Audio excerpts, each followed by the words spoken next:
to the stage now. You will be pleased. I cannot wait to see a show starring her on NBC or any affiliate. Put your hands together for Meghann Murphy!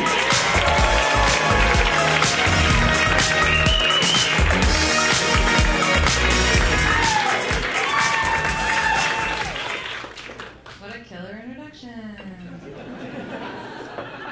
Hi. I'd say that it's great to be here, but I don't really like leaving the house. It's tiring and it's parking, and I get cold real easily. But last week, I broke my rule and I went out drinking with some friends. Honestly, the entire reason I went was that I knew that the bar was in close proximity to that milkshake place, Millions of Milkshakes.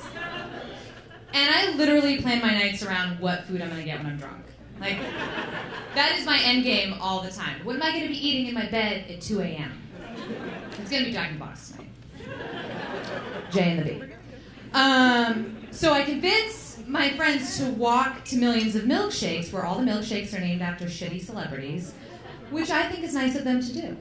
Like, the Pamela Anderson one has coconut in it, and the Miley Cyrus has cookie dough, and the Lindsay Lohan has, I don't know, crushed Adderall. And tears of regret.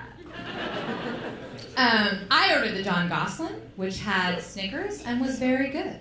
So, good job, John Gosselin. First time anyone said that. But walking back up Santa Monica Boulevard, this strung out looking kid comes staggering up to me and is like, "You're beautiful."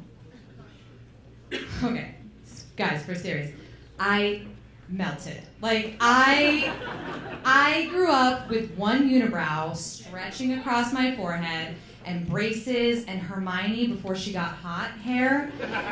And so anytime anyone compliments me, I log it away and in a special chamber in my heart, and I obsess over it later. And I mean, this guy was pretty clearly on some pretty serious drugs, I can tell, because he was definitely missing a shoe. Whatever, it was a fashion choice. But still, like, a compliment is a compliment. And I'm not one to turn down a compliment. So I was like, thanks, and then walked away. Okay, he kept following me. And I gotta tell you, I was fucking loving it. Like, part of me wanted him to leave because he was creepy and coked out and smelled like butthole. But the other part of me wanted to take him home and put him on my bookcase and have him say nice things to me forever. And then, this is the best part. There's something else that you should know about this kid. He is, like, very, very clearly the gayest gay who ever gay. He is super gay. And I mean, I don't like to stereotype, but he was being, like, a total stereotype. And he was getting really pissed that I wouldn't leave with him, so he started calling the guys that I was with fags, which was confusing.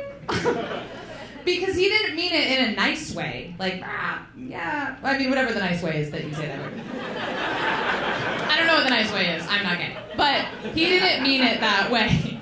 But we did what every normal person does, and we just ignored him and walked on. Okay, so then, this is a true fucking story. He gets down on the ground and wraps his arms around me and will not let go, like around my legs, like a diseased koala bear. And I was like, what the fuck? So I try, like, calming him down, trying to play, like, Belle to his beast.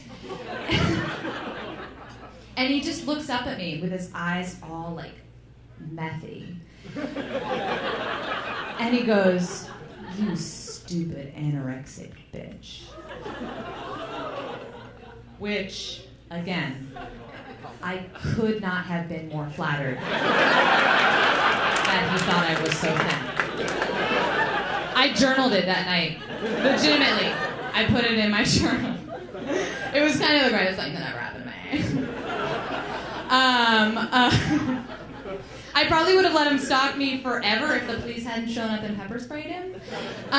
Because I hate confrontations. That being said, I did get kicked out of a Williams-Sonoma once, which is like the whitest store on the planet.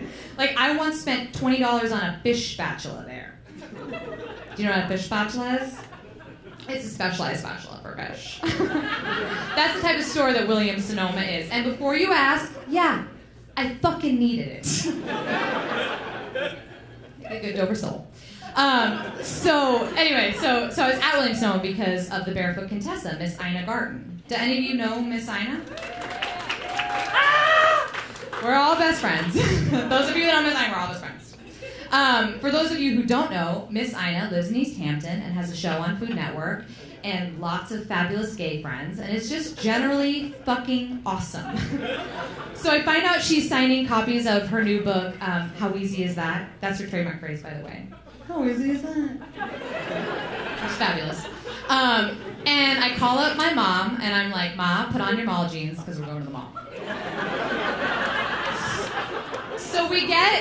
So we get to the store, and I pull out my copy of How Easy Is That out of my bag, and this old bitch woman who works there comes running up to me and is like, you can't have, it has to be bought at Williams-Sonoma if you want this book signed. So, yeah, I know. Oh, exactly. That was my thing. I was like, so fine, I'll buy another book. I'll buy another copy of How Easy Is That? And the old bitch just looks at me and literally laughs in my face and is like, oh, we sold out days ago. So, yeah. So, number one, that lady is a bitch. An old bitch. Number two, fuck you, Williams-Sonoma. Fuck you, Williams-Sonoma.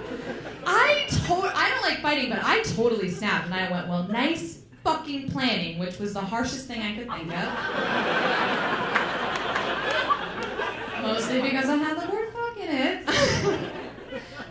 So now I'm crying, by the way. Now I'm crying because confrontations bring up like a lot of emotions for me.